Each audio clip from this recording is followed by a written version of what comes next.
Hello friends, ഇന്ന് നല്ല tasty ആയിട്ടുള്ള ഞണ്ട് തോരൻ എളുപ്പത്തിൽ ഉണ്ടാക്കിയെടുത്താലോ. അതിനായിട്ട് ഞണ്ട് നന്നായിട്ടൊന്ന് കഴുകി വൃത്തിയാക്കി എടുക്കണം. ഇതിലും കുറേ ഉണ്ടായിരുന്നു. ഇന്നലെ പൊരിച്ചൊക്കെ കഴിച്ചതുകൊണ്ട് അതിൻ്റെ ബാക്കി ഇപ്പോൾ 4 ഉള്ളൂ. അതുകൊണ്ട് തോരൻ വെക്കാമെന്ന് വിചാരിച്ചു. കഴുകി നന്നായിട്ട് വൃത്തിയാക്കി എടുത്തിട്ടുണ്ട്. കാലൊക്കെ ഒടിച്ചിട്ടൊക്കെയാണ്. ഫുള്ളായിട്ട് കിടക്കുകയാണെങ്കിൽ നല്ല ഭംഗിയായിരിക്കും കാണാൻ. പക്ഷേ ഇളക്കിയെടുക്കാനായിട്ട് കുറച്ച് എളുപ്പമായിക്കോട്ടെ എന്ന് വിചാരിച്ചിട്ട് അങ്ങനെ മുറിച്ചെടുത്തതാട്ടോ. അപ്പം നമുക്ക് തയ്യാറാക്കാൻ പോയാലോ. ഒരു സവാള അരിഞ്ഞ് വെച്ചിട്ടുണ്ട്. ആവശ്യത്തിന് കുറച്ച് കറിവേപ്പിലയും എരിവിനനുസരിച്ച് പച്ചമുളകും എടുക്കാം. ഞാനിവിടെ 3-4 എടുത്തിട്ടുണ്ട്. ചെറിയൊരു കഷ്ണം ഇഞ്ചി ചതച്ചതും 6-7 അല്ലി വെളുത്തുള്ളി ജസ്റ്റ് ഒന്ന് ചതച്ചെടുത്തിട്ടുണ്ട്. 1.5 കപ്പ് തേങ്ങാ ചിരകിയത് എടുത്തിട്ടുണ്ട്. ഇതിലേക്ക് 2 ടേബിൾ സ്പൂൺ മുളക് പൊടി ചേർത്ത് കൊടുക്കുകയാണ്. എരിവിനനുസരിച്ച് കൂട്ടുകയോ കുറയ്ക്കുകയൊക്കെ ചെയ്യാവുന്നതാണ്. 1 ടേബിൾ സ്പൂൺ നിറച്ച് മല്ലിപ്പൊടിയും കൂടെ ചേർത്ത് കൊടുക്കുകയാണ്. എന്നിട്ട് നന്നായിട്ട് കൈകൊണ്ട് തന്നെ മിക്സാക്കി എടുക്കാം.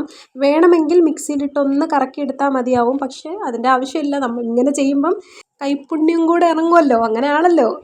ചുമ്മാ പറഞ്ഞതാട്ടോ. കൈകൊണ്ട് തന്നെ നന്നായിട്ട് മിക്സ് ചെയ്തെടുക്കാവുന്നതാണ്. അപ്പോൾ നന്നായിട്ട് ഞാൻ മിക്സാക്കി എടുത്തിട്ടുണ്ട്. ഇനി നമുക്കൊരു പാനിലേക്ക് 2 ടേബിൾ സ്പൂൺ വെളിച്ചെണ്ണ ഒഴിച്ചു കൊടുക്കാം. എണ്ണ ചൂടാകുമ്പോൾ ഒരല്പം കടുകും കൂടെ ചേർത്ത് കൊടുക്കാം.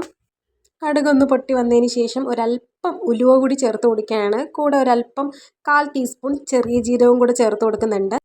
ഇനി ഇഞ്ചിയും വെളുത്തുള്ളിയും ചതച്ചത് ആഡ് ചെയ്ത് കൊടുക്കാം. പച്ചമുളകും കൂടി ഇട്ട് കൊടുക്കാം. എന്നിട്ട് കരിവേപ്പിലയും കൂടി ഇട്ട് കൊടുത്തിട്ട് നന്നായിട്ടൊന്ന് ഇളക്കി യോജിപ്പിക്കാം. ഇഞ്ചിയുടെയും വെളുത്തുള്ളിയുടെയും പച്ച ടേസ്റ്റൊക്കെ ഒന്ന് മാറി കിട്ടുന്നത് വരെ ഒന്ന് ഇളക്കി കൊടുക്കാം. എന്നിട്ട് ഇതിലേക്ക് അരിഞ്ഞു വെച്ചേക്കുന്ന സവാള കൂടി ചേർത്ത് കൊടുത്തിട്ട് ആവശ്യത്തിനുള്ള ഉപ്പും കൂടി ഇട്ട് കൊടുക്കാം. എന്നിട്ട് നന്നായിട്ട് ഇളക്കി യോജിപ്പിക്കണം. സവാള ഒരുപാട് വാടി കിട്ടേണ്ട ആവശ്യമില്ല. ജസ്റ്റ് ഒന്ന് വെന്ത് കിട്ടിയാൽ മാത്രം മതി. അതുവരെ നന്നായിട്ടൊന്ന് ഇളക്കി യോജിപ്പിക്കാം.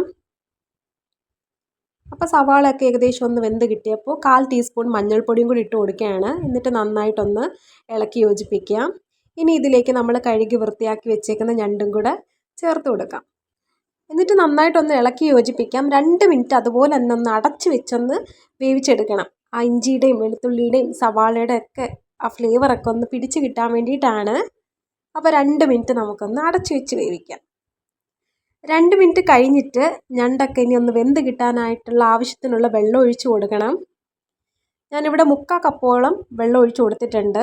ഞണ്ടൊക്കെ ഒന്ന് മുങ്ങിക്കിടക്കാൻ പാകത്തിനായിട്ട് വെള്ളം ഒഴിച്ച് കൊടുത്താൽ മാത്രം മതി. ഇനി നമുക്ക് 10 മിനിറ്റ് ലോ ടു മീഡിയം ഫ്ലെയിമിൽ വെച്ചിട്ട് ഒന്ന് വേവിച്ചെടുക്കാം. അപ്പോൾ 10 മിനിറ്റ് കഴിഞ്ഞ് വെള്ളമൊക്കെ അതിൽ നിന്ന് വറ്റി ഞണ്ട് നന്നായിട്ട് വെന്ത് കിട്ടിയിട്ടുണ്ട്.